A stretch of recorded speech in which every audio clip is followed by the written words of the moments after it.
ಮತ್ತೊಂದೆಡೆ ಸೈನಿಕರಿಗೆ ಕಳಪೆ ಆಹಾರ ಕೊಡಲಾಗ್ತಾ ಇದೆ ಅಂತ ಆರೋಪಿಸಿದ ಯೋಧ ತೇಜ್ ಬಹದ್ದೂರ್ ಯಾದವ್ಗೆ ನಿವೃತ್ತ ಯೋಧನ ಬೆಂಬಲ ಸಿಕ್ಕಿದೆ. ಈ ಸಂಬಂಧ ವಿಡಿಯೋವೊಂದನ್ನ ಅಪ್ಲೋಡ್ ಮಾಡಿರುವ ನಿವೃತ್ತ ಯೋಧ ಸದ್ಯ ಪೊಲೀಸ್ ಅಧಿಕಾರಿಯಾಗಿ ಕೆಲಸ ಮಾಡ್ತಾ ಇದ್ದು ಬಿಎಸ್ಎಫ್ನ ಅವ್ಯವಸ್ಥೆಯ ವಿರುದ್ಧ ತೇಜ್ ಬಹದ್ದೂರ್ ಧ್ವನಿ ಎತ್ತಿರುವುದಕ್ಕೆ ಬೆಂಬಲವನ್ನ ವ್ಯಕ್ತಪಡಿಸಿದ್ದಾರೆ. ಅಲ್ಲದೆ ಬಿಎಸ್ಎಫ್ನ ಬಗ್ಗೆ ತೇಜ್ ಬಹದ್ದೂರ್ ಹೇಳಿದ್ದು ಕೇವಲ 10ರಷ್ಟು ಮಾತ್ರ ಇದೆ, ಆದರೆ ಸತ್ಯಾಂಶ ಇನ್ನೂ ಕೂಡ ಬಹಳಷ್ಟಿದೆ. ಬಿಎಸ್ಎಫ್ನ ಉನ್ನತ ಅಧಿಕಾರಿಗಳಿಂದ ಇಡೀ ಸೇನೆಯಲ್ಲಿ ಭ್ರಷ್ಟಾಚಾರ ನಡೀತಾ ಇದೆ. ಬಿಎಸ್ಎಫ್ಗೆ ಸೇರ್ಬೇಕಂದ್ರೂ ಕೂಡ ಹಣವನ್ನ ಕೊಟ್ಟು ಹೋಗಬೇಕಾದಂತಹ ಪರಿಸ್ಥಿತಿ ಇದೆ. ಸೇನೆಯ ಬಗ್ಗೆ ತನ್ನ ನೋವನ್ನ ಈ ರೀತಿಯಾಗಿ ಹಂಚಿಕೊಂಡಿದ್ದಾರೆ ಈ ಅಧಿಕಾರಿ.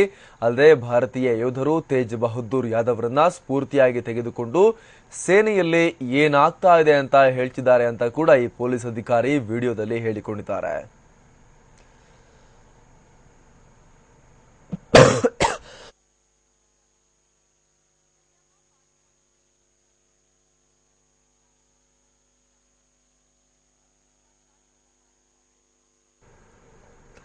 ಈ ಹಿಂದೆ ಸಶಸ್ತ್ರ ಸೀಮಾಬಲ್ನಲ್ಲಿ ಕೆಲಸ ಮಾಡಿ ಇದೀಗ ಪೊಲೀಸ್ ಇಲಾಖೆಯಲ್ಲಿ ಅಧಿಕಾರಿಯಾಗಿ ಕೆಲಸ ಮಾಡ್ತಿರುವಂತಹ ಇವರು ಈಗ ಈ ಅಧಿಕಾರಿ ಕೂಡ ಈಗ ವಿಡಿಯೋವನ್ನ ಅಪ್ಲೋಡ್ ಮಾಡಿದ್ದು ಏನೆಲ್ಲ ಸಮಸ್ಯೆ ಇದೆ ಅನ್ನುವಂತ ಮಾತನ್ನ ಹೇಳಿದ್ದಾರೆ. ಹಾಗೆ ತೇಜ್ ಬಹದ್ದೂರ್ನ ಏನು ಹೇಳಿಕೆ ಇದೆ, ಯೂಟ್ಯೂಬ್ ಅಪ್ಲೋಡ್ ಮಾಡಿರುವಂತಹ ವಿಡಿಯೋ ಹೇಳಿಕೆ ಏನಿದೆ ಅದು ಕೇವಲ 10ರಷ್ಟು ಮಾತ್ರ ಇದೆ, ಇನ್ನೂ ಸಾಕಷ್ಟು ಅಂಶಗಳು ಅಲ್ಲಿ ಇವೆ ಹೇಳುವಂಥದ್ದು ಅನ್ನುವಂತ ಮಾತನ್ನ ಹೇಳುವ ಮೂಲಕ ಇವರು ಕೂಡ ಬಾಂಬ್ ಸಿಡಿಸಿದ್ದಾರೆ.